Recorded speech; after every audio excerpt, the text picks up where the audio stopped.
Hoje nós temos aqui conosco a professora Cláudia Bisságio Soares, que é professora do nosso programa de pós-graduação em Economia, professora do curso de Economia da Universidade Federal da Integração Latino-Americana. E meu nome é Carlos Henrique Santana, professor também do curso de Economia, e eu estou aqui também com a professora Marcela Ferrário. E hoje nós vamos começar uma série de entrevistas com os nossos colegas para a gente conhecer a trajetória e também oferecer a quem não conhece o curso de Economia um painel dos seus membros, das suas linhas de pesquisa, dos seus interesses e assim, evidentemente, a estimular aos interessados na própria UNILA a fazer a escolha pelo curso de Economia. Bom, Cláudia, obrigado, em primeiro lugar, pela disposição. E eu queria começar pedindo que você se apresente, onde você nasceu e cresceu, né? E nos dê uma fotografia inicial sobre você mesmo. Ok. Antes de mais nada, eu queria parabenizar pela iniciativa. Eu acho que é muito importante a gente ter um canal, enfim, né, de apresentação do curso, um pouco de apresentação também de quem faz, né, seja graduação, seja pós, né, porque também as pessoas importam, né, o curso tem sua lógica, sua alma própria, mas as pessoas sempre dão um toque, né. Então é interessante, muito interessante a iniciativa, enfim, super apoiado. Dito isso, vamos lá tentar dizer de onde eu venho, né? Então, de onde eu venho? Eu venho de muitos lugares. Eu tive uma formação desde criança, assim, espalhada um pouco pelo Brasil. Enfim, eu nasci no Rio de Janeiro, acabei me formando na UFRJ em Economia, mas no meio do caminho morei em Porto Alegre, morei em Brasília, enfim, minha escolaridade é um pouco, né, espalhada aí nesses 3 estados. Isso é interessante porque me deu um pouco da noção da diferença, né, do como o nosso país tem, enfim, só o país já tem bastante diversidade, né, mesmo nessa questão, enfim, de como funciona a escola e todo o resto, né. Mas um pouco por aí. Então, me formei em Economia na Universidade Federal do Rio de Janeiro, né, saí naquele tempo, enfim, simpaticamente chamado, né, como a década perdida, né, me formei durante a década perdida, né? Mas, curiosamente, era um tempo de muita esperança, né? Um tempo em que a gente discutia na universidade, na época, né, na FEA e no IEI, que era no mesmo lugar, hoje juntam todos no IE, né? Se a nossa taxa de crescimento natural, né, era 7, 9, enfim, quantos por cento seria, né, da taxa de crescimento do produto nesse nível, né? Eram outros tempos, eram difíceis, mas a gente entendia que a retomada era possível, né? Que De que anos nós a estamos nossa falando? natureza era essa. Segunda metade dos 80. Segunda metade dos 80 que eu fiz a graduação, né? Então, por outro lado também, recém-saída da ditadura, então também tinha uma politicamente também era digamos assim, aí sim, um espaço de mais esperança, né? A economia tinha essa contradição, mas se juntava com um aspecto, enfim, político e era apesar da dificuldade, né? E a gente pegou a hiperinflação, enfim, é mais um período de muito desafio e de muita esperança, né? Então acho que a gente carrega isso para sempre, né? Carrega essa, digamos assim, que essa insistência com a dificuldade, né? É difícil derrubar. Eu acho que quem seguiu assim, né, fica difícil derrubar depois a gente derrubar esse sentimento de que é possível, né? Acho que a gente acabou ganhando essa experiência. Interessante. Acabou ganhando. E essa escolha pela economia continuou na pós-graduação ou variou? Como foi essa trajetória? Eu tive momentos de hesitação. Que eu tenho uma tendência assim, para multidisciplinariedade, para interdisciplinariedade muito grande, em função dos próprios temas que me interessam, né? E de certa forma, da forma como eu vejo também o contexto das ciências sociais, né? Então, teve momentos que eu tive um pouco mais de mal com a área, vamos dizer assim, e depois momentos em que eu recuperei a minha relação com ela e, assim, na verdade, se manteve depois que eu recuperei, né? Eu hoje me entendo particularmente como alguém que, a partir da economia, com uma visão de fato meio que de fronteira, né? Entendo que a economia não é digamos assim, uma área fechada do conhecimento, nem da realidade, né? Enfim, mas que a partir daí que eu dialogo com as outras, né? Com as outras áreas para entender, enfim, um pedaço aí da realidade social. E nesse sentido, não, hoje eu estou bem tranquila, assim, e na verdade eu gosto muito da área, eu acho que ela tem vários caminhos, várias possibilidades, é uma área muito rica, isso eu sempre achei, isso também já me levou para a área no início, né? E me mantém nela. Então você fez o mestrado e o doutorado em áreas diferentes, que não a da economia? O mestrado foi na economia, mas inclusive na temática mesmo, assim, eu sempre digo, o mestrado ainda é uma coisa mais de complementação de formação, eu entendo, né? Como tal, e nesse sentido eu já busquei um pouquinho, um curso um pouco mais na fronteira, eu fiz, na verdade, em Portugal, né, na Universidade de Lisboa, e foi na temática de desenvolvimento, né, mesmo conceitual, enfim, uma busca aí teórica, né, atualização, vamos dizer assim, dessa discussão, já na transição dos 90 para o 2000. Né? Eu não tive sempre na academia, eu trabalhei bastante como economista, seja na iniciativa privada, seja no Estado, seja fora do Brasil, seja no Brasil. Então eu tive esse período fora também, e depois fui voltando, né? Aí o doutorado eu já fiz aqui no Brasil, num programa interdisciplinar, na UFSC, né, na época bem focado em meio ambiente e sociedade, hoje nem tanto, né, na Federal de Santa Catarina. E nesse caso aí foi irônico, porque eu entrei com um projeto, depois acabei, por razões, enfim, pessoais, fazendo, e mesmo de interesse, né, trocando um pouco, e acabei trabalhando com moeda social, numa época em que ninguém, enfim, trabalhava, ninguém falava de Bitcoin ou coisas assim, mas a gente, né, as criptomoedas ainda não tinham surgido, eram moedas sociais. Eu peguei a transição, né? Quando começou, cheguei a comentar isso já na dissertação, mesmo na tese, na verdade, de doutorado. Né? Aí eu sempre digo que, no fundo, mais o doutorado é o que a gente estuda, né? No caso, foi dinheiro, o metal. Mas a partir de um programa interdisciplinar. Né? Eu só acho que fala um pouquinho de mim, fala um pouquinho das minhas opções, assim. E foi muito bom. Foi muito prazeroso essa liberdade, assim, acho que isso ajudou também essa tranquilidade com a área. E você se formou na graduação numa época em que o tema central era a moeda, ou seja, se discutia a inflação. Né? Esse período, imagina ele ter te marcado. É engraçado, sim e não, né?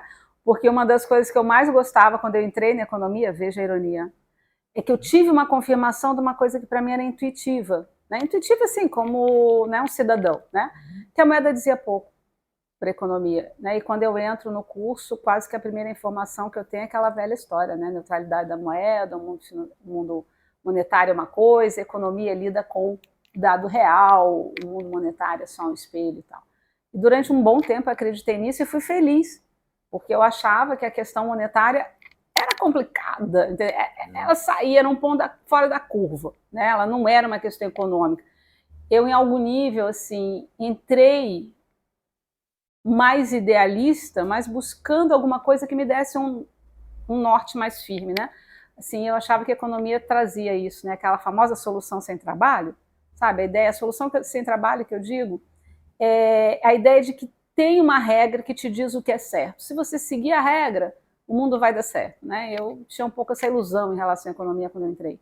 Eu queria um pouco isso para mim, né? E aí depois eu vi que não era, enfim, trouxe um bocado de... Por um lado, pronto, me trouxe a realidade, né? A gente vê, não adianta. A gente vai ter sempre que julgar o caminho que a gente entende que é certo e que é errado, isso faz parte da realidade social, não tem como fugir, não vai ter uma caixinha de ferramenta que vai te dizer como o mundo funciona, a gente relaxa nesse pedaço e avalia em outro. Não, o tempo inteiro a gente está escolhendo caminho, né? Então, faz parte. Pronto, eu me elaborei isso aí e voltei a ser feliz, enfim. E, no fundo, aí a moeda ganhou toda uma perspectiva, né, em algum momento. Falei assim, não, a gente vai ter que enfrentar isso aí, né? E vamos enfrentar esse desafio, ver o que é e tal. E fui fazer isso já no doutorado, né? E também a partir de uma conversa, digamos assim, mais livre, se você entender a moeda social, enfim, todas essas moedas como algo que se colocam e tal, Mas a partir daí foi toda uma recuperação de um diálogo muito feliz, né, com toda, digamos assim, a ortodoxia, né, no sentido mesmo de diálogo, né, não, digamos assim, de comprometimento com esse caminho, mas de diálogo, que acho que é fundamental na nossa área. A gente precisa ter sempre o diálogo, né, com todas as correntes, todas as, digamos assim, todas as abordagens. Né? Então, eu sempre digo que é uma área trabalhosa, a gente precisa conhecer todas as variações para poder argumentar bem com todos os colegas. Né? Mas é uma área muito prazerosa, eu acho também, porque apesar de tudo, a gente não perde aquela, né, digamos assim, ela dá a esperança de que a gente pode fazer melhor. Não é a certeza, né? É diferente, é o que eu digo assim. O que eu aprendi, e só a maturidade faz isso, eu acho, né, faz parte do caminho da gente pessoal, é que não é fácil, não é tecnicamente, não existe um caminho técnico, né? Mas a técnica nos ajuda nos caminhos políticos, e mesmo os caminhos técnicos, enfim, exigem sempre opções aí no meio do caminho, né? A forma como a gente vê tudo. Mas, assim, é bom saber que é possível. Eu acho que isso é uma coisa que ajuda a gente a viver o cotidiano. Sempre, sempre. É difícil tudo, a vida é difícil, dá trabalho.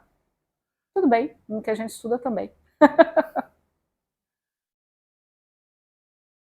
Essa sua investigação na área da moeda social, ela se deu em torno de algum experimento, algum tipo de levantamento de casos, e se você puder exemplificar Ela qual foi o começou trabalho? bem especificamente com a experiência dos clubes de troca, né, que até agora, enfim, quem sabe, talvez voltem, que aconteceram na Argentina, né, iniciaram na Argentina, mas era uma experiência que você já tinha virtual.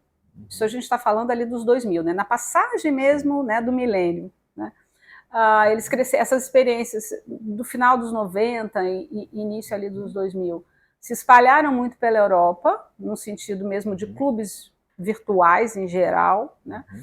E aqui na América Latina começaram um bocado pela Argentina e foram se espalhando, mas aí sempre, em geral, com bônus emitido, papel, feira presencial, umas características, né, digamos assim, sociológicas, culturais, aí uma mistura junto, que, enfim, essa experiência da criação de moeda pelos próprios cidadãos, digamos assim, deslocado, alguma coisa similar à moeda, chamava atenção porque a gente não... Né, cadê a teoria para analisar isso? Né? A gente fala da moeda estatal, mas cadê a teoria para analisar outras coisas? Né?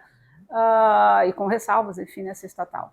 Então, a partir daí, eu comecei a ver, não tem jeito, né, gente? Vamos ver o que é, vamos ter que resgatar tudo que tem de teoria. Aí eu comecei a estudar moeda mesmo, né? Moeda em todas as suas perspectivas, né?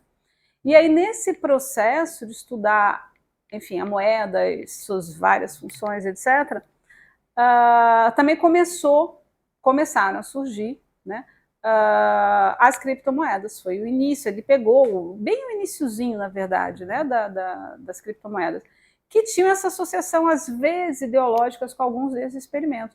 Mas estudando isso, eu fui vendo que isso já era muito mais antigo do que essa nova experiência nesse período, né?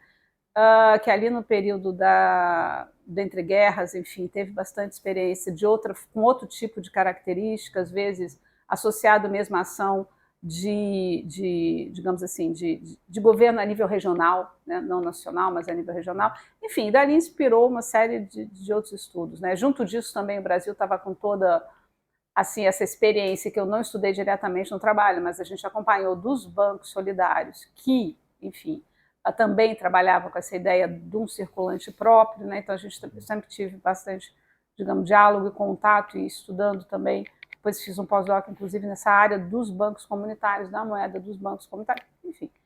Então foi indo por aí, então teve que se trabalhar e resgatar tudo, né? Então hoje, de fato, é uma área que eu tenho bastante interesse, vamos dizer assim, vou continuando estudando, né? Mas não é assim a minha única área de interesse, né? Porque no fundo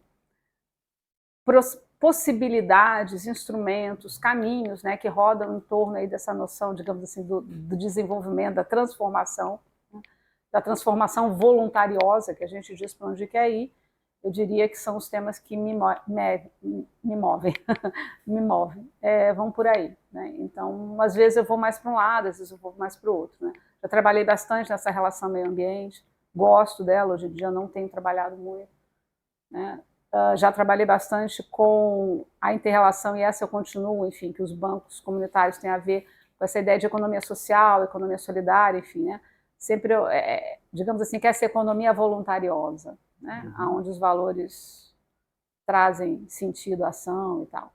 Um pouco em contraposição com essa coisa do mecanismo automático, se é que ele existe em algum lugar, né?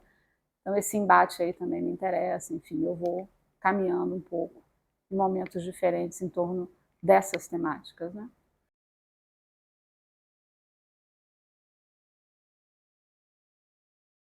E antes de entrar na Unila, você teve uma trajetória, né, docente em outras universidades? Ou antes da Unila?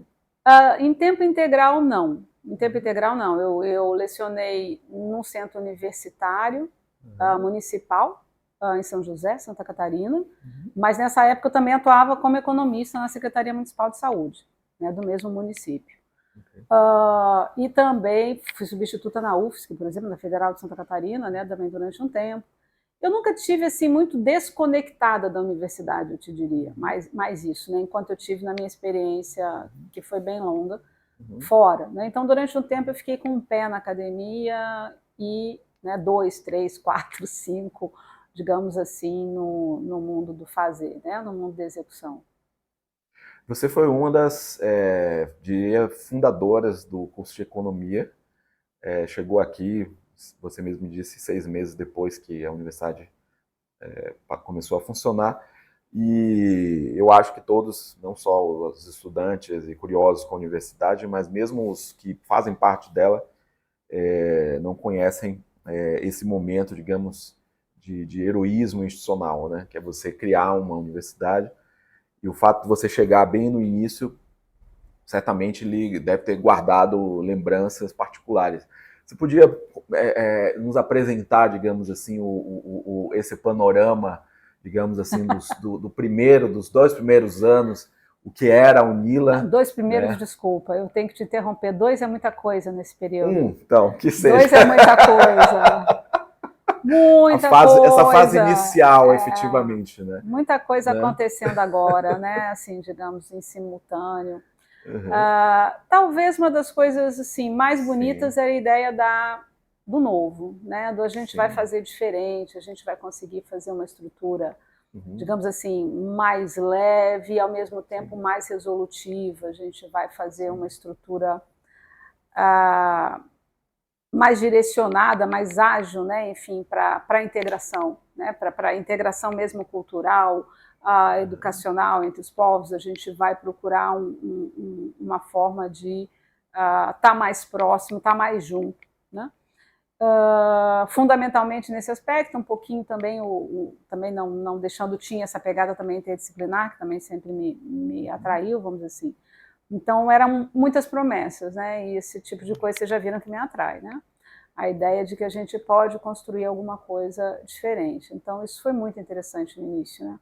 Particularmente, dava a entender, e aí essa parte depois a gente viu que infelizmente não foi bem assim, que a coisa tinha alguma estrutura, né? Porque bem ou mal, se tinha um espaço físico que era temporário, mas já estava com encaminhamento do espaço físico permanente. Infelizmente hoje, né, 12, 13 anos depois, a gente continua sem, mas pronto, na época parecia que ia sair brevemente. Ao mesmo tempo, a gente tinha, no caso particularmente, é importante lembrar que a instituição arrancou com 5 cursos, né, se eu não me engano, acho que eram 5, não lembro se eram 5 ou 6, e economia era um deles. Então quando eu cheguei, apesar de eu ser, tipo assim, a primeira professora... Em que ano foi isso? 2011. 2011. Quer dizer, a universidade começou em 2010, né? Agosto de 2010, no meio do ano. Embora a gente até hoje tenha uma entrada anual, excepcionalmente, a inauguração foi feita no meio do ano, né, digamos assim, no segundo semestre, e os cursos, então, começaram no segundo semestre para acabar no período normal, né? Não é que isso significasse que era para durar mais ou menos, era dentro do seu período normal. Alguns desses cursos, não todos, já tinham um PPC, né, que havia sido organizado, havia sido encomendado. O que é PPC? Projeto Político Pedagógico do curso. Né? A gente fala tanto na sigla que a gente esquece o conteúdo. Então, alguns cursos já tinham projeto político pedagógico, outros estavam sendo profundamente alterados, embora tivesse, desses 5, 6 iniciais. Não estou falando de nada depois disso. Quais eram esses cursos iniciais? Você lembra? Não me peça isso. Vamos focar na nossa área por hora, tá? Porque aí vai ser difícil me lembrar disso tudo. A gente pode até depois, outro dia eu estava até vendo assim, eu tenho alguma, de vez em quando eu confundo um ou outro, então para não falar bobagem, tá bom. Vida que segue.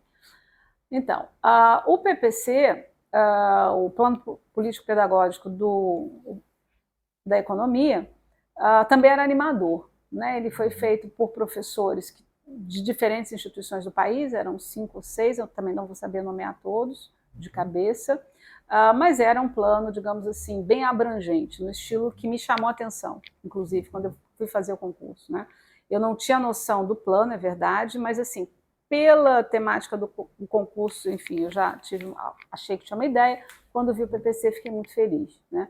Era digamos assim, um plano bem abrangente, pluralista, né? No sentido, eu diria assim, você percebia uma certa pegada pluralista, né? E isso eu acho fundamental, da mais nível de graduação. Né? Você tem a pós-graduação com, enfim, né, mais opções, tudo bem, mais teóricas definidas, tudo bem, mas a nível de graduação eu sempre acho muito complicado. Então isso me deixou muito tranquila, muita vontade. Falei, não, tem uma estrutura, a estrutura está razoavelmente bem montada, vai ser fácil. Não foi. Essa foi a parte, né? Porque, na verdade, toda a estrutura estava para ser montada, né?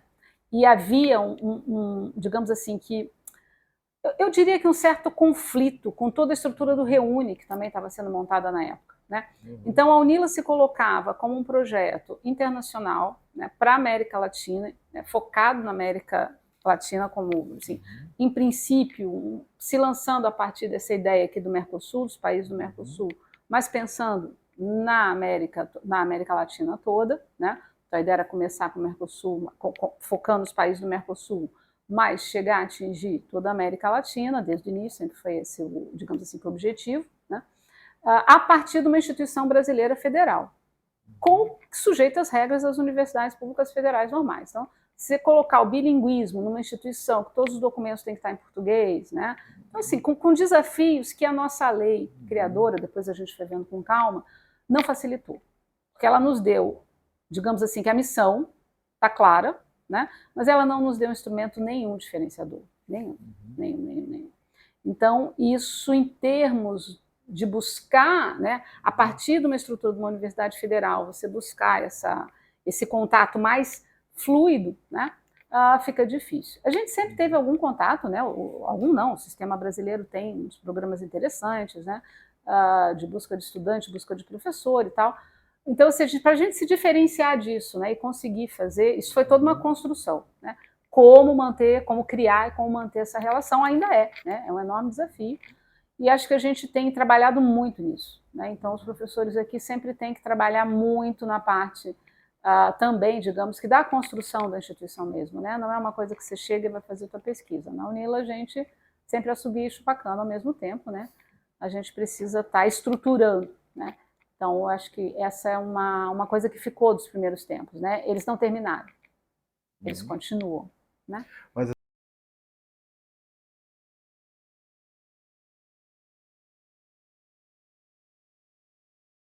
assim, você podia falar para a gente sobre os desafios organizacionais desses primeiros anos? Quais eram eles? Tá, por exemplo, eu digo assim, particularmente, a economia tinha um PPC muito interessante, a gente fez adaptações ligeiras à estrutura específica do desafio da UNILA, então colocar as disciplinas voltadas para a América Latina, o que a gente hoje chama, né, digamos assim, que o ciclo UNILA, né? Algumas de epistemologia e línguas também, né? Então, colocar essas disciplinas e adaptar, né, digamos assim, que as nossas possibilidades foi um primeiro desafio acadêmico dos professores do curso, que inicialmente eram professores visitantes de outras instituições que ajudaram nessa formação, prepararam os concursos, né, da nossa área, dos primeiros concursos. O primeiro concurso não teve aprovados, então por isso que o curso arrancou sem professor efetivo, na verdade, os primeiros 6 meses não tinha professor efetivo. Depois, na segunda leva dos concursos, então eu fui aprovada, o professor Gilson também, né? Então eu entrei, depois entrou o professor Gilson, juntos, enfim. E aí começaram, né, os primeiros professores efetivos do curso, mas que conviviam com os professores visitantes, que estavam ali ajudando a estruturar, como de resto todos os cursos na mesma situação. Os cursos todos pouquinhos, né, 5, 6 cursos. Depois começa essa discussão de como a instituição cresce, né, quais cursos vão complementar, enfim, isso rapidamente, digamos assim, teve um aumento com mais 5, 6, depois mais, enfim, alguns, e finalmente depois uma leva grande de 12, de uma vez só, que na verdade se imaginava que seriam 24, acabaram sendo 12. Né? E aí isso teve um pouco a ver com o ciclo também de expansão das universidades brasileiras federais. Né?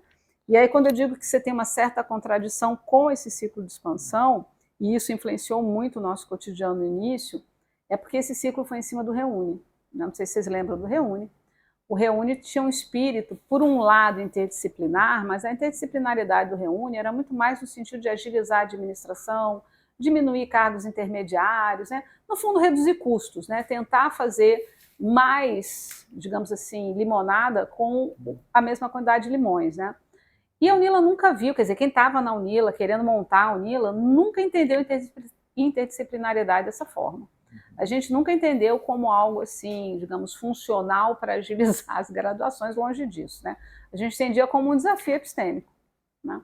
Algo a ser construído, enfim. Então, como foi sempre, a gente sempre entendeu a instituição como a gente está construindo uma instituição de excelência para fomentar, né, e, de fato, estimular, estar junto, né, enfim, de toda a pesquisa e de toda a extensão vinculada a essa grande área, né, focada, vamos dizer assim, nos problemas específicos da área, mas em diálogo, né, com a ponta da ciência no mundo, né, em diálogo com, enfim, tudo que é desenvolvido no mundo. Né. Não algo umbiguista, né, tipo daqui para aqui, mas uma relação com o mundo preocupado com a região. Então, esse esforço de construir uma universidade de excelência, né, implica em, às vezes a gente precisa, digamos assim, isso, a qualidade não é uma coisa ágil, né, na educação, você precisa de recurso, enfim, você precisa ter especialistas em áreas específicas, né, e ao mesmo tempo, digamos assim, interdisciplinar, pessoas também multidisciplinares, interdisciplinares, você precisa dos dois lados, né? Você precisa de alguma forma, e precisa pensar sobre como você vai fazer isso administrativamente, que também não é muito simples, né? Se a gente for pensar que a nossa estrutura toda de pós-graduação, ela é disciplinar e ela compensa disciplinarmente, né? Eu vinha do programa de doutorado interdisciplinar que está, enfim, no como é que chama, no comitê multidisciplinar, e é muito difícil, né? Por exemplo, eles nunca entenderam como é que você pode ter um programa como era o nosso, né, que lidava com meio ambiente e sociedade, centrado no CFH, centrado no Centro de Filosofia e Humanidade. Né? Então, é uma dificuldade, digamos assim, estrutural essa questão, né? E a gente colocava uma universidade inteira nesse desafio, né? E ao mesmo tempo conversando com essa, digamos, com essa estrutura administrativa que entendia a interdisciplinariedade como uma forma de você aligerar a estrutura administrativa da universidade. Então, não foi um desafio fácil. O que, de fato, provocou um incômodo da comunidade acadêmica internamente, que justificou a necessidade de buscar um intermediador externo para solucionar algum tipo de incômodo. Então, eu estou curioso para entender isso, porque tem houve ali um momento de reorganização, ou não, pode ser que eu esteja enganado, porque eu não estava na universidade. Bom, então, assim, é importante, talvez, para quem não viveu aquela época, acho que isso é das coisas mais né? importantes, não. Mas, honestamente, eu não acho. O que eu acho é que houve, em algum momento, uma exacerbação da ideia do exotismo da UNILA. Né? Então, assim, como você tem uma dificuldade de construir uma coisa que não tem exemplo, não tem parâmetro, né? De alguma, e ao mesmo tempo as pessoas às vezes se perdem na ideia que você não tem exemplo, você não tem parâmetro do resultado que você quer, mas você tem um enquadramento jurídico onde você está. Né?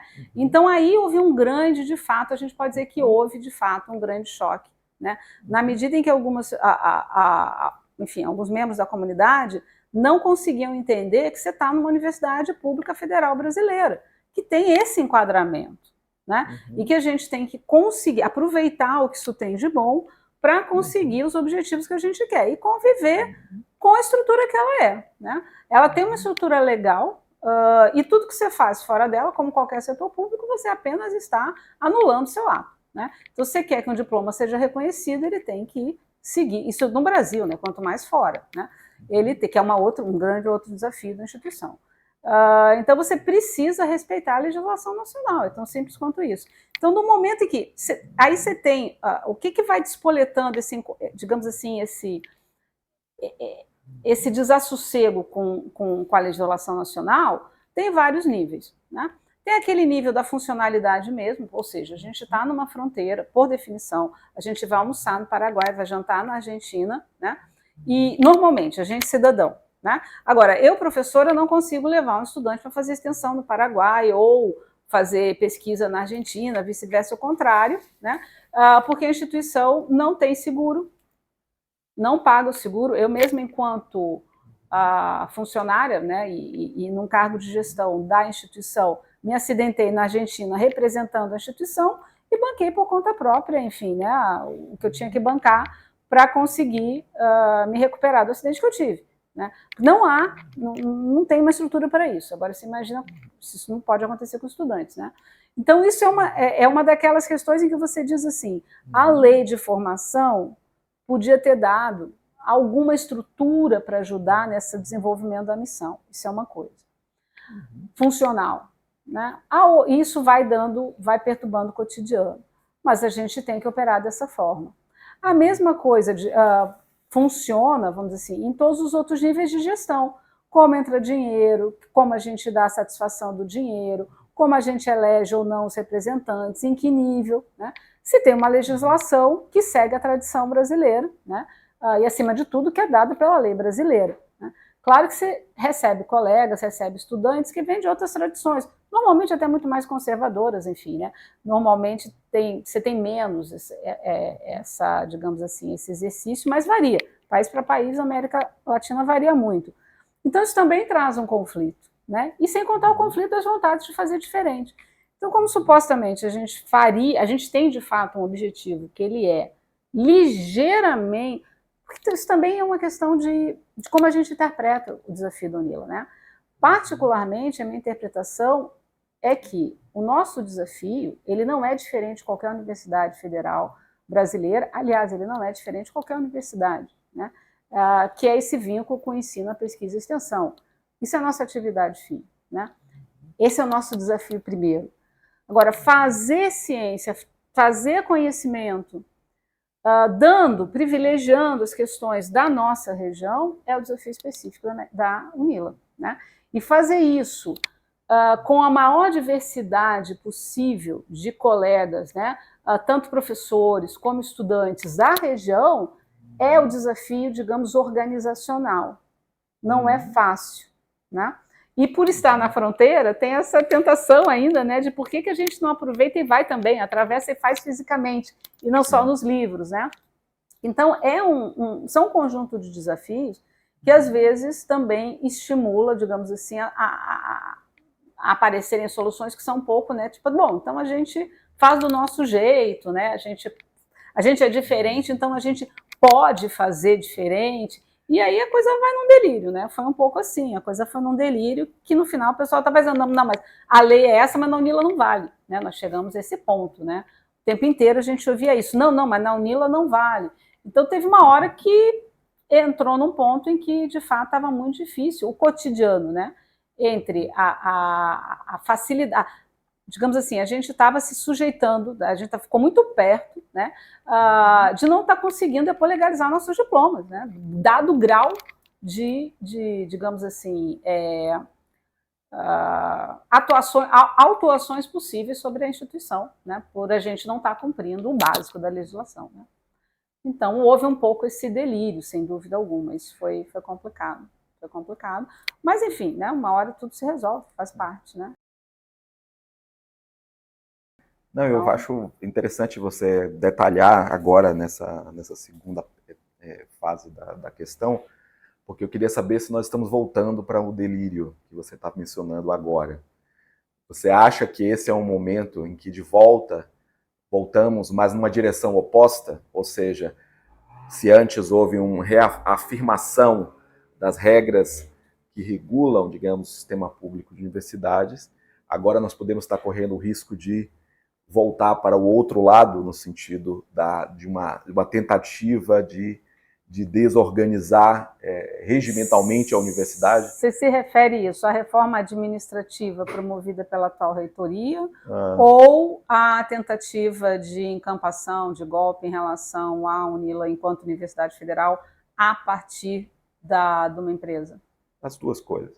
São duas coisas muito diferentes. Não, mas por isso que eu comentar as duas dentro dessa lógica. Você nota, olhando retrospectivamente, né, a história da universidade, você nota que isso são, de alguma forma, forças, né, tendências e lutas que existem na universidade e que isso pode estar relacionado com isso. Sem dúvida alguma, isso tem a ver com as tensões que incluem internas da instituição, né, exatamente porque, no fundo, nunca houve uma completa, um rearranjo de fato consistente, porque, de fato, nós temos um problema entre o regimento e o estatuto, né? Além do problema, digamos assim, a gente pode dizer que filosófico, né? Da diferença entre a missão e os instrumentos, né? Que dão uma certa estresse no cotidiano, você tem um problema entre o estatuto, o regimento, que também tem algumas questões que não são muito consistentes, e que tiveram muito essa influência daquilo que eu chamei a atenção de vocês, da estrutura do Reúne, que é uma estrutura simplificada, com a intenção, enfim, de todo o corpo inicial de fazer, na verdade, uma universidade, digamos assim, com força de formação, influência, enfim, né, que necessita robustez, né, estrutural para conseguir dar conta, ainda mais nesse desafio internacional, né. Não é fácil você trazer estudantes de fora, né, para uma cidade que também, aí tem uma questão regional, né, que também a estrutura de recepção precisava ser organizada, né, não é e aí recepção, gente, não é só onde o estudante dorme, ele come, né, tem toda uma questão mesmo de oferta de serviços em geral, ao redor da universidade, né, a universidade ela é um polo em si de trazer, de construir esse tipo de oferta, mas a universidade ainda estava em crescimento, ainda estava em construção, né, ainda está, na verdade, e a gente não tem, assim, a gente não está numa capital, né, a gente não está numa capital, numa cidade grande, enfim, fácil, em que essa coisa está disponível, a gente vai lá e usa, né? Isso também é um desafio para a instituição, né? Trazer, digamos assim, esse estudante para um ambiente no sentido amplo, né? Desafiador e construtor, enfim, né? Simultaneamente e tal. Então, eu diria que essa dificuldade, né, ela não foi resolvida com a intervenção do Ministério Público. O Ministério Público apenas disse, não, vocês precisam se adequar, né, rotineiramente às leis, né. Uma adaptação, aquilo que quase ia saindo como ilegal no nosso próprio regimento não aconteceu, ficou dentro do que era, né, e ok. Nesse sentido, a gente pode dizer que é possível, e aí eu vou te dizer bem grande assim, é possível, por quê? Que na questão da reitoria atual, ou seja, da reforma administrativa atual, é possível que se esteja caminhando para uma tentativa de novamente formalizar o não cumprimento da lei? Talvez eu diria só assim, se eu for olhar aquilo que de alguma forma foi prometido na campanha, eu diria que sim. Mas eu tenho muita dificuldade de afirmar qualquer coisa nesse sentido, porque está tudo sendo feito a portas fechadas, né? Diferente do que foi prometido na campanha, está tudo sendo feito a portas fechadas. Então a gente não sabe o que está acontecendo, né? A gente ouve fofoca, né? Agora, se eu for pensar pelo que foi prometido na campanha, eu diria que essa reforma administrativa tem uma boa chance de vir com elementos que talvez briguem com a legislação nacional, né? Eu diria que sim. Isso é uma situação, né? Mas, de fato, a gente não tem informação nenhuma, né? É uma caixa preta. Não sabe de nada. Nada, nada, nada. Por outro lado, né, quando você pergunta em relação a essa outra fofoca em algum nível, né? Digo fofoca porque, pelo lado de Itaipu, a gente tem declarações oficiais, públicas, né? Pelo lado da nossa instituição, mais uma vez, a reitoria é omissa, né? Diz que não sabe, ao mesmo tempo que diz que está participando de grupos de trabalho para fazer a transição. Então, a situação meio que, né, a gente não sabe também, nesse sentido, oficialmente o que está em jogo. Mas daquilo que está divulgado amplamente na mídia, né, eu particularmente acho que é um assinte ao sistema das universidades federais. E eu queria aqui deixar claro o seguinte, eu não tenho nada contra a ideia de uma universidade binacional dentro de Itaipu ou fora de Itaipu. Acho que todo projeto, né, educacional tem um potencial que deve ser respeitado e é válido, ponto, né? Acho que é bom ter mais. O que eu não consigo entender é o desplante com que as pessoas acham que vão tratar uma universidade federal. Tipo, vem cá, agora eu vou fazer o que eu tenho vontade de fazer contigo, né? Eu não estou vendo ninguém chegar, sei lá, a Petrobras chegar ali para a FRJ e dizer, olha, esses laboratórios aqui, que eu afinal financio um montão, agora são meus, paft, né? Eu agora vou orientar diretamente, Não vejo isso, tudo continua passando nas assistências da UFRJ, enfim. N federais têm relações com N empresas, isso faz parte digamos assim, do papel social da universidade, né? Também essa relação com as empresas. Não vejo drama nenhum nisso. O que eu vejo drama é, bom, agora você faz parte da empresa, agora você está sobre a orientação da empresa. Não, aí já, né, um pouquinho demais, né? Agora você deixa de ser uma universidade federal, você deixa de ser uma universidade com uma vocação para a América Latina para ser binacional? Agora é Brasil e Paraguai? Também não, né? Quer dizer, é muita mudança sem qualquer pergunta, né? E, na verdade, atropelando a estrutura das federais. Eu acho assim a estrutura das federais no país, né? A instituição, não consigo entender da onde surgiu essa ideia, esse atropelo, né? Eu acho muito preocupante a gente ter ainda esse tipo de atitude autoritária, né? Vindo de esferas que, enfim, a gente não espera, né? Acho bem preocupante, isso sem dúvida, mas é completamente diferente, né? O que une os dois talvez esteja sendo, digamos assim, essa forma caixa preta da reitoria agir, né? A gente não tem informação nem de A nem de B, a gente entende que a reitoria não está desagradada da proposta, porque pouca coisa que fala é no sentido de estamos participando dos grupos que estão encaminhando alguma transição, alguma coisa assim, mas também não fica claro, né? Então é muito difícil, né? Mas é a única coisa que une os dois temas, porque são muito diferentes, né? A reforma administrativa, que possivelmente corre, até porque a gente já viu alguns documentos de consultas, enfim, jurídicas, né, para alteração de algumas coisas, mas são todas também desconectas, a gente também não sabe o que está. Agora é isso, pelas promessas de campanha, a gente diria que sim, a instituição corre o risco de, seguindo, né, esse caminho, talvez voltar a ter problemas. Como é que os reitores da universidade se comportaram em relação às tentativas eventuais, seria bom que você descrevesse, de imiscuir-se na rotina da universidade? Vamos lá.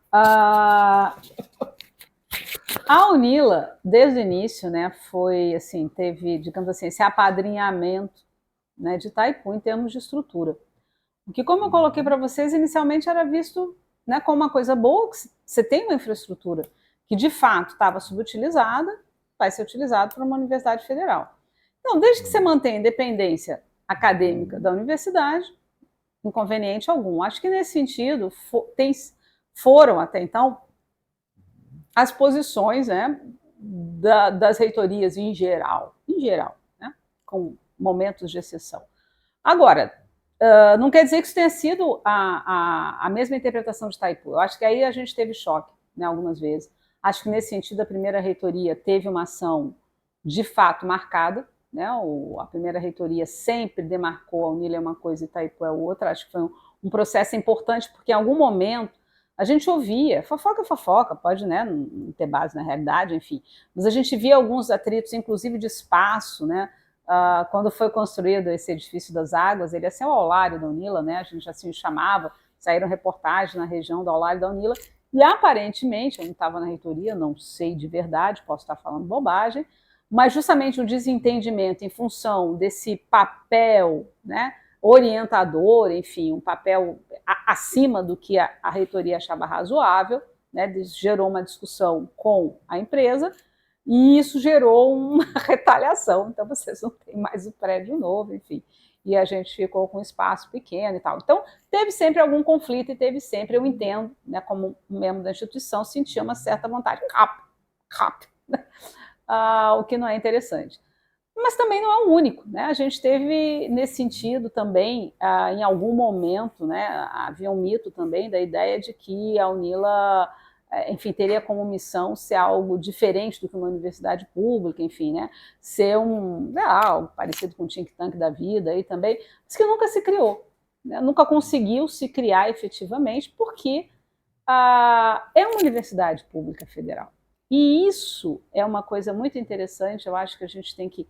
E daí, inclusive, a minha preocupação quando se tenta enfraquecer essa estrutura, né? Porque o fato da gente ter no país uma estrutura muito consolidada, né, institucional, do que é uma universidade pública federal, do que se espera dela, e essa estrutura ser consistente com aquilo que, de alguma forma, né, centenas de anos se espera de uma universidade, né? O papel social dela, o papel educacional dela, o papel, enfim, auxiliador, enfim, pró-desenvolvimento dela, né, desenvolvimento econômico, tudo isso é tão tranquilo, é tão claro, né, e que você precisa de um certo tipo de estrutura, que é essa estrutura da autonomia acadêmica. E para você ter autonomia acadêmica, você precisa ter autonomia financeira, enfim, né, a gente faz parte da vida. Então, a ideia de que a autonomia acadêmica, essa sim, a autonomia financeira, a gente também sabe que é sempre relativa, mas por que federal? Porque a autonomia financeira é resguardada, o Estado vai financiar, independente para onde você vai. O Estado significa que não é o fulaninho, o partidinho, o dono da empresa tal, o interesse do momento daquele governo que foi eleito, são coisas diferentes, né? Então, nesse sentido, a estrutura das universidades públicas federais brasileiras tem sido consistente com o projeto, a gente pode dizer, mítico, universalista, né, do papel das universidades na idade moderna. E isso tem nos dado respaldo na sociedade, isso tem nos dado, inclusive, solidez com os nossos membros. Então, tem diferenças? Tem, mas esse projeto se impõe. Isso é muito interessante, né? Isso preservou a Unila até o momento dessas tentativas, né? Digamos assim, de uma visão equivocada, né? Isso quer dizer, em outras palavras, que você diria que nos demais países isso não acontece? Nos demais países da região? Eu não vou nem entrar nesse detalhe por ignorância, tá? Eu não conheço as estruturas universitárias dos outros países com esse grau de profundidade. Qualquer coisa que eu falar nesse sentido vai ser leviano, tá? O que eu sei é que no Brasil a gente tem uma estrutura que funciona, por incrível que pareça, né? Porque a gente também entrou num clima, eu particularmente não concordo com ele, não compartilho dele, né? De um certo, digamos assim, desprestígio das instituições que nos deram tanto trabalho para construir, que demoraram décadas, alguns séculos de construção, né? Junto da nossa nacionalidade. Eu, particularmente, entendo que a gente tem um bom trabalho feito até agora, né? E tenho fé que a gente vai continuar fazendo. Isso não implica, né, do nacionalismo histérico, enfim, numa aversão a qualquer coisa de outro. Longe disso. Inclusive faz parte desse trabalho, eu diria assim, faz parte dessa identidade, né, o convívio, a alegria digamos assim, da troca, né, entre iguais, a ideia de que somos todos iguais, né? Temos as nossas especificidades, mas nos respeitamos, né? Então, assim, essa ideia que faz parte da identidade brasileira, eu acho assim, né, uma daquelas que me agrada, assim. E acho que nesse sentido a universidade tem um papel fundamental, né? É um papel, ela integra o nosso diálogo com todas as outras culturas, enfim, com todas as outras nacionalidades, ela enriquece, ela é um canal da gente continuar em construção, em transformação, absorvendo novas influências, porque também não existe isso, não está estanque, não existe uma identidade ad infinitum, né? Não é isso que eu quero dizer, só estou tentando dizer assim, tem um caminho trilhado, e eu acho que ele deve ser respeitado, e naquilo que ele está bom, né, a gente briga para manter, naquilo que, enfim, a gente também olha e diz, nossa, aqui podia ser melhor, vamos tentar trocar, né? Então a gente também tem alguns hábitos, algumas outras, digamos assim, esferas aí que as coisas não funcionam tão bem, então paciência, a gente precisa caminhar muito. Particularmente nessa questão da estrutura, desse diálogo da universidade com a sociedade, eu acho que a gente está muito bem, muito obrigada. Inclusive, a gente está junto, enfim, né, daqueles países que a estrutura pública, né, tem mais diálogo com a universidade, com a sociedade, enfim, nas duas mãos, né, enfim, uma tradição de compromisso com a sociedade, e que a gente, na UNILA, procura estender isso para toda a região latino-americana. Então, acho que é digamos assim, né, uma missão que, de fato, a universidade pública, nesse sentido, não é contraditória com a missão. Quando eu digo que a gente tem uma contradição, não é nesse sentido dessa tradição, não. Em hipótese alguma, ao contrário, acho que aí a gente está muito bem posicionado para fazê-lo. Porque é uma tradição, enfim, dessa universidade, receber professores estrangeiros, receber estudantes estrangeiros, trabalhar temas que não são só do próprio país. Então, né, enfim, acho que a gente está muito bem posicionado quanto a isso, né? A dificuldade é mesmo nessa questão do como fazer o cotidiano funcionar, né? Desde que tendo uma estrutura que mantenha, digamos assim, a integridade, a segurança de quem está participando. Por exemplo, não adianta dizer, você pode fazer extensão do outro lado da fronteira, se não há uma estrutura que apoie. Né? Se a gente não consegue ter o seguro, que a gente sabe que se alguém sofrer um problema vai ter assistência médica. Então, essa hora da organização administrativa funcional que a coisa pega. E, infelizmente, aí ninguém quer fazer. Né? É a hora que ninguém quer ter, porque é trabalhoso e sai caro. É um outro detalhe importante. Você não faz isso sem recurso. Né? Então, se já sai caro gerir né, colocar uma universidade para funcionar, imagina uma internacional. Né? É caro mesmo. Essa é uma outra questão que a gente tem que entender. Não vai dar para fazer omelete sem ovo. Né? Não vai dar. A proposta, pelo menos, nunca foi essa. Né? Se jogar as pessoas assim, ao seu próprio risco. Não é isso. Não. Não sei se era isso. Agora, a gente pode também trabalhar um link aí, né?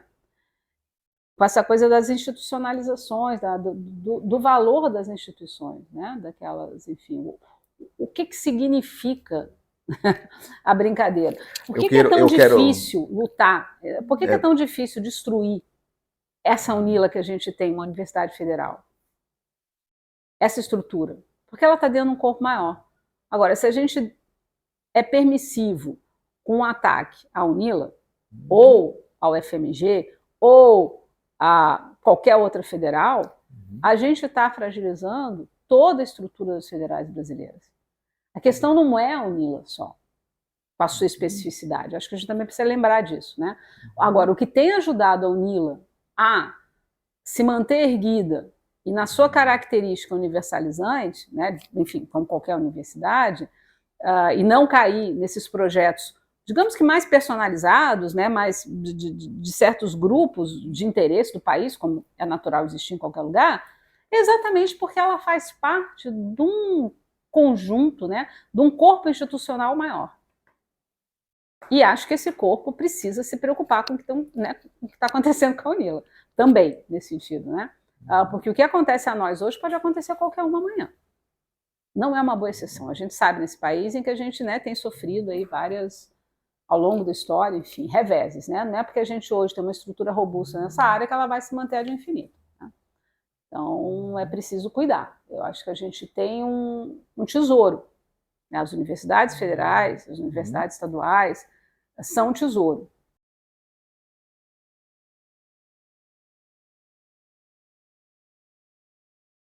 Fala para a gente um pouco da importância da universidade pública no Brasil e colocando em perspectiva para a América Latina. Posso até juntar, digamos assim, essa questão com um pouquinho aquilo que a gente esteve questionando sobre os desafios iniciais da UNILA, né?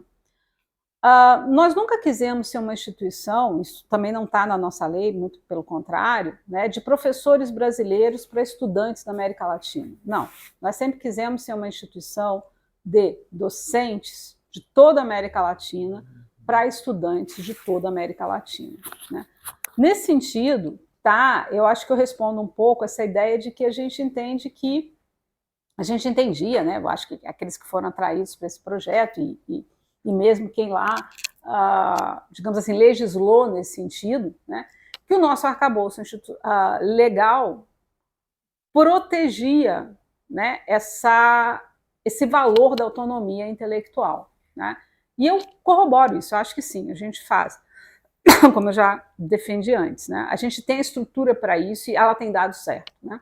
E não à toa, pronto, a gente tem, né, guardando as devidas proporções, que eu acho que a gente poderia ter mais, mas dado até o investimento que não é tão alto assim, embora em proporção ao restante da região é bem mais elevado, a gente tem tido resultados felizes em várias áreas, né, do conhecimento, nomeadamente, enfim, naquela que eu atuo também. Né? Então isso deixa, por um lado, a gente à vontade para o projeto. Mas quando a gente vai executar, uma das dificuldades que a gente sempre teve na atração de docentes para a instituição é justamente porque as universidades federais brasileiras trabalham preferencialmente com professores doutores. Né? E a gente não consegue, tem dificuldade de atrair os colegas, né, com doutorado na região. Primeiro porque são poucos.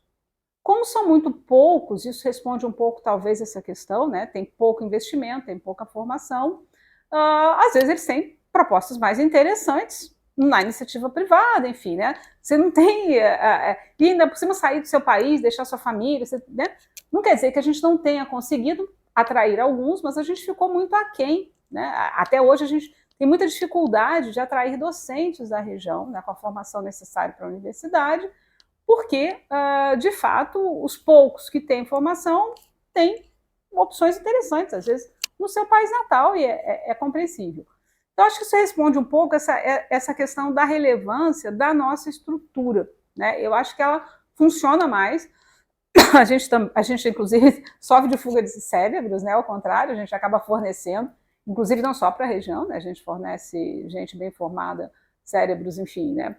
Dado que a gente tem uma escala maior de produção. E, nesse sentido, a universidade brasileira, né?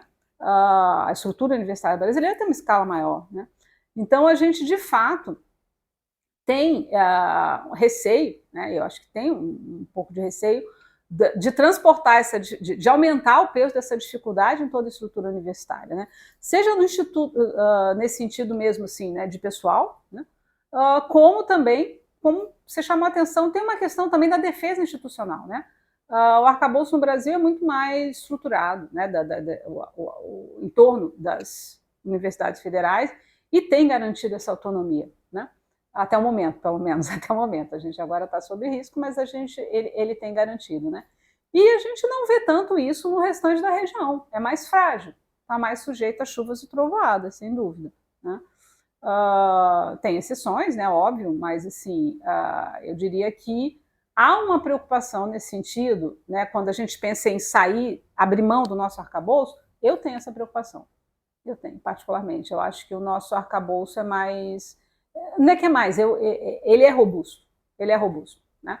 Não sei como vai ser o próximo. Não dá nem para fazer comparação. Não sei o que seria o próximo. Né? Até porque é isso, nós estamos num grupo, né?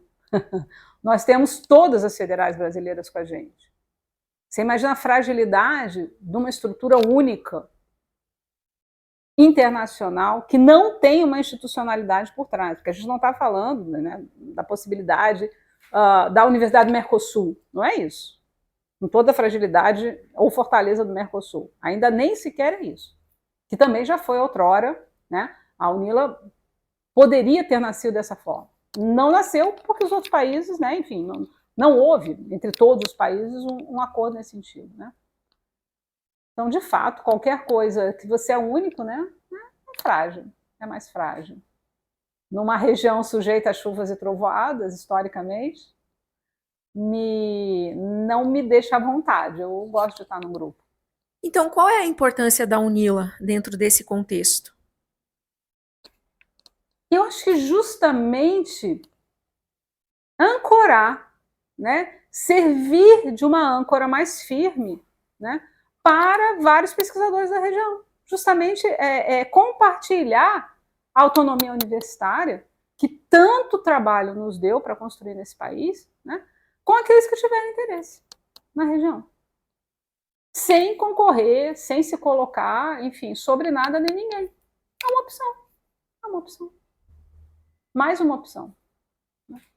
Então, os estudantes jovens, eles podem escolher a UNILA como uma alma mater, como sua alma mater, e eles são livres para decidir o que fazer depois dessa formação? Ou eles têm alguma restrição com o que vão estudar? Há alguma imposição nesse sentido? Ou esses estudantes eles podem escolher a UNILA livremente e de acordo com aquilo que eles desejam, né, para a sua formação profissional? Olha, eu agradeço a pergunta, porque às vezes, né, tem um certo mito, uma certa boataria em termos, né, digamos assim, de um viés, né, que talvez pelo nome da instituição, que às vezes é mal interpretado, o nome é lindo, mas às vezes é mal interpretado, parece, né, que assim, digamos assim, o projeto seria um projeto de diminuir a perspectiva, né, da instituição universitária em si. E exatamente o oposto, gente. Exatamente, eu espero que venham livres e saiam mais livres ainda, né?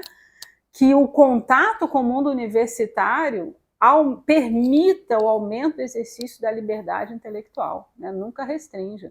A universidade, ela tem, por definição, isso, né, a brasileira, a japonesa, qualquer uma, né, esse compromisso com o conhecimento, enfim, universal, vamos dizer assim, e com a busca dessa integração e dessa compreensão desses conhecimentos, né, e culturas.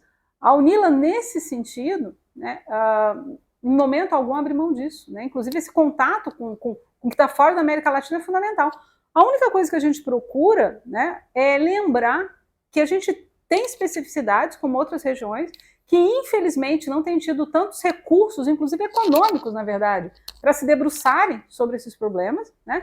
E o canal do Sistema Universitário Federal Público Brasileiro é uma possibilidade de se conseguir isso, com liberdade intelectual, como qualquer universidade deveria ter, né? Não estou aqui também dizendo que todas têm e tal, mas o que eu insisto nisso é que o sistema brasileiro tem uma institucionalidade que procure, que tem conseguido, né, construir esse caminho da autonomia intelectual, né, da autonomia acadêmica.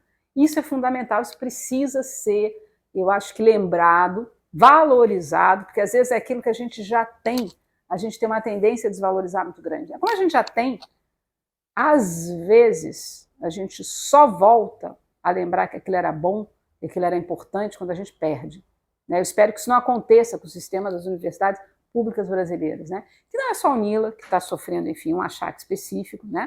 A gente sabe que outras sofrem em outros momentos, o sistema como um todo também tem sofrido. Então, acho que a gente precisa lembrar disso, né? Eu acho que o grande desafio da UNILA é como ser um instrumento de compartilhar essa maturidade institucional que as universidades públicas conseguiram no país, né? Com digamos assim, a intelectualidade da região como mais um ambiente de trabalho interessante. Né? Tem outros países têm outros ambientes, também com os seus interesses, enfim, com a sua especificidade e com o seu atrativo, e a gente espera ser mais um, mas em que a liberdade intelectual, gente, é fundamental. Por isso, a formação ampla, né? Por isso um conjunto de cursos diversificado, por isso uma pós-graduação diversificada é fundamental, né? É fundamental. Particularmente, inclusive, no curso de economia, a gente procura, né, uma formação na graduação pluralista em termos teóricos, visando isso, justamente, a liberdade de opção desse estudante. Né? Então, a gente procura ser coerente com o projeto universitário, em geral, né, e com o projeto específico do Anilo. Né? Aí, como é que a gente junta as duas coisas? Na hora do problema, na hora que você vai problematizar, né? Na hora de lembrar que a gente tem muitas bases de dados na região que não têm sido usadas em pesquisa. Enfim, é por aí. Né? Agora, enfim, também se quiser estudar China, venha, estamos juntos, estamos todos no mesmo mundo, né? Não tem nenhum limite nesse sentido. E temos colegas que investigam outras regiões que não são América Latina, lógico, evidente. Né? E não só, porque está em conexão com a América Latina? Não. Calma, a instituição é grande. E a gente espera que continue crescendo.